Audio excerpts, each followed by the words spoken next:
I wonder kung naka-experience na ba kayo na mag-celebrate ng birthday ninyo and you are presented a birthday cake with lighted candles on top of it, the same number as your age. And then you are asked to blow off the candles with one breath as soon as they finish singing the usual birthday song. And of course, pagkakantang happy birthday to you, you breathe in enough air and then you blow the candles off.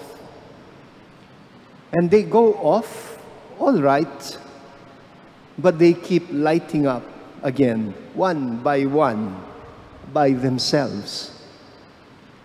And then you try to blow them off again and again until you realize that you have been tricked or pranked by so-called magic candles.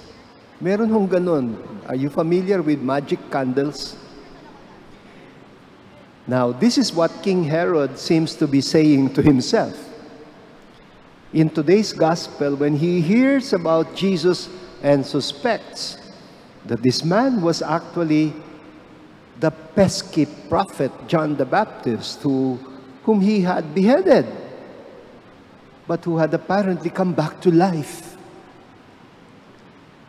I wonder if he did not say this again after Jesus himself had already been crucified, just when he thought that the same candle had already been successfully blown off or extinguished a second time.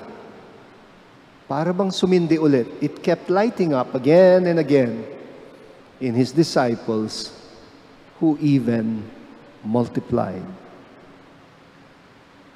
You see, itong magic candle birthday prank na ito, hindi na ito bago.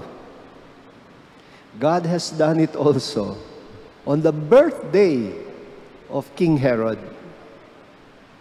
I wonder how many kings have thought the same way as Herod did. Akala nila nababaliw na sila. They probably thought they were going crazy or losing their mind as they kept hearing the same voice of truth. The same voice of truth, which they thought they had successfully silenced already. The same voice reverberating all over again. You see, you can bully, or you can silence, or you can even kill the truth tellers. But you can never kill the truth itself. You can dress it up with alternative facts and try to give it a new look and color. You color it differently, but it will eventually come out and show its true colors. You know, a good analogy for this is the wolf that dressed up in order to look like Little Red Riding Hood's grandma. Diba? Lahat naman natin tayo nabasa yung kwento ni Little Red Riding Hood. You know? And the grandma was abducted by the wolf and wanted to eat Little Red Riding Hood. Sinuot ba naman yan yung damit ng grandmother? You know, but how could he hide his long tail and his big ears? And his bad breath gave him away. Well, today's story of the beheading of John the Baptist is being narrated to us by way of a literary technique we call flashback. Nag-flashback lang kay Herod. The writer situates the story several months after the beheading of John the Baptist by telling us This time, it is Jesus who is calling people's attention. He was drawing the crowds with his prophetic voice in the same way that John the Baptist did. And how the people themselves felt like they were listening to John the Baptist all over again. You know, Herod did not just feel like that. He actually believed it. Listen to what he said in the gospel. Sabi niya, "But I had that man beheaded already. He has been raised from the dead." Yun talagang paniwala niya. And from there, Mark proceeds to tell the story of John the Baptist being beheaded by way of flashback.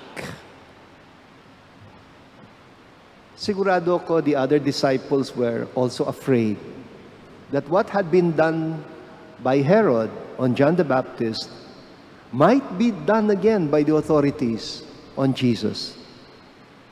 Some of them were in fact beginning to fall out already because they were afraid. In John chapter 8, 31 to 32, sabi ni Jesus, "If you remain in my word, you will be my disciples, and you will know the truth, and the truth will set you free." You will know the truth, and the truth will set you free. But how can you be set free by the truth if you are not ready to uphold it?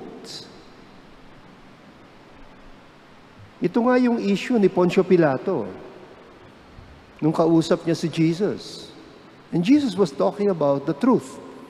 And the reaction of Pilate was, "What is truth?" Anong katotohanan? That is in John 18:38. But in reality, alam naman ni Poncio Pilato yung katotohanan. Nagpa-imbestiga pa nga siya eh. And then he found out, hindi totoo ang mga paratang kay Jesus. But, pinanindigan ba niya ang totoo? Hindi.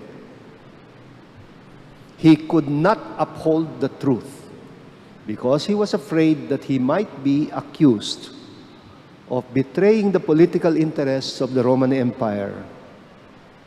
And he might lose power. Kaya anong ginawa niya? Di nag-neutral siya. Naghugas ng kamay. He washed his hands. That's another way of saying, nag-neutral siya. Nako, neutral. That is the common justification of people who cannot uphold the truth. I remember how the late Jesuit priest, Father Guido Arguelles, used to paraphrase the words of Jesus. Yung sinabi ni Jesus na the truth will set you free. Here is his paraphrasing. Sabi niya, "The truth will set you free. But first, it will make you miserable. First, it will make you miserable."